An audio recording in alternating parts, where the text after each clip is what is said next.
Recently, in one of my favorite underrated subreddits, GlobalTalk, there was a discussion post titled "What band and album best represents your country?" Seeing as how this is a channel dedicated to document and archive Turkish Republican culture through music, I thought this would be a great topic for one of our videos. However, the more I thought about it, the more I realized that it can't be boiled down to one album. No album is thematically coherent enough to represent the core idea and the core conflict of Turkey. Weirdly enough, though, one song is. Selamlar. Hoş geldiniz değerli hocam. Sağ olun, teşekkürler. This is Cahit Berkay. Born in Isparta in 1946, he moved to Istanbul with his family in the 50s and got into making music in the same city during the 1960s. He first played in the backing band of Selçuk Alagöz, later on playing also for Alagöz's sister Rana. With both bands, he was very successful. His real success, though, came later when his paths crossed with the emerging rock band Moğollar. After joining Moğollar and slowly becoming its chief songwriter and creative leader, Cahit Berkay came to be one of the most pivotal and underrated figures of the Anatolian rock revolution. Moğollar worked with three of the four icons of Anatolian rock. First with Barış Manço in 1971, second with Selda Bağcan in 1972, and third with Cem Karaca between 1972 and 1974. After separating with Karaca, Moğollar recorded with Ali Rıza Binboğa and released a self-titled 1976 album. They disbanded soon thereafter, and Cahit Berkay carried on his solo work. Berkay today is renowned in Turkey as having scored some of the greatest Yeşilçam films. Yeşilçam, as discussed briefly in a previous video, is the colloquial name for the Turkish movie industry between the 50s and, well, the 90s, and Yeşilçam experienced a particularly big boom in the 1970s, much like Turkish rock music did. Berkay's music was laced behind the cinematic explosion. He scored unforgettable movies like Çöpçüler Kralı or Çiçek Abbas and Kibar Feyzo, but his biggest mark, the topic of our video, came right after Moğollar went their separate ways.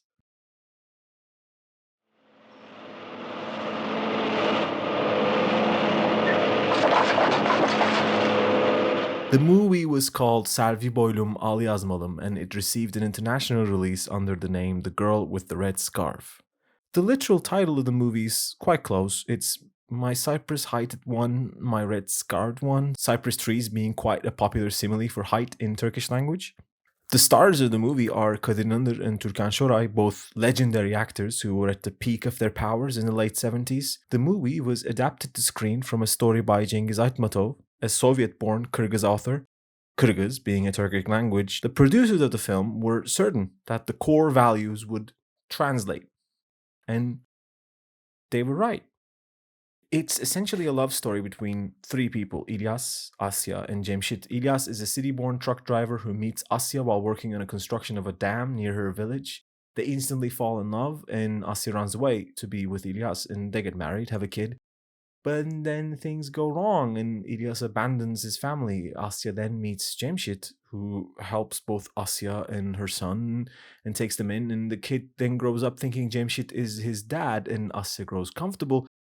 Until one day, İlyas shows up back into their lives. So, it all comes to a head in this final scene where Cemşit stands on one side, İlyas on the other, and Asya finally gets to choose. Her son has already made his choice, running away towards the man he considers his dad, not his actual biological father. Asya then looks at his former big love and at the man who opened his heart and his home to her. And then we can hear her inner monologue asking, what was love anyway? The inner monologue had been asking that since the beginning of the movie, but now, at the finale, there's an answer. Love was goodness, companionship. Love was labor. And then she goes away from İlyas towards Cemşit as Cahit Berkay's landmark song swells up in the background.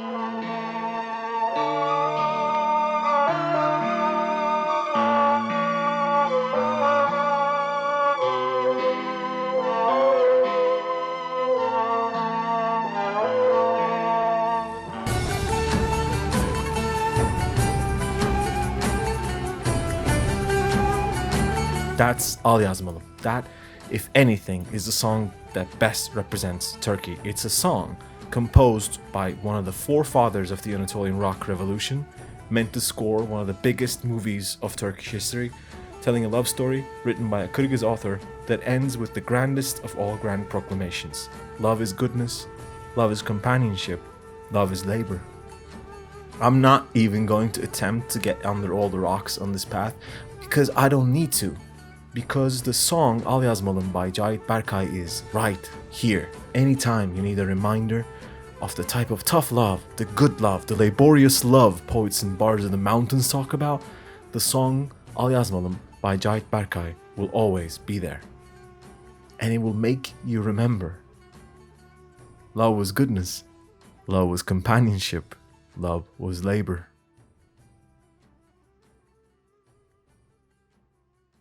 See you next time.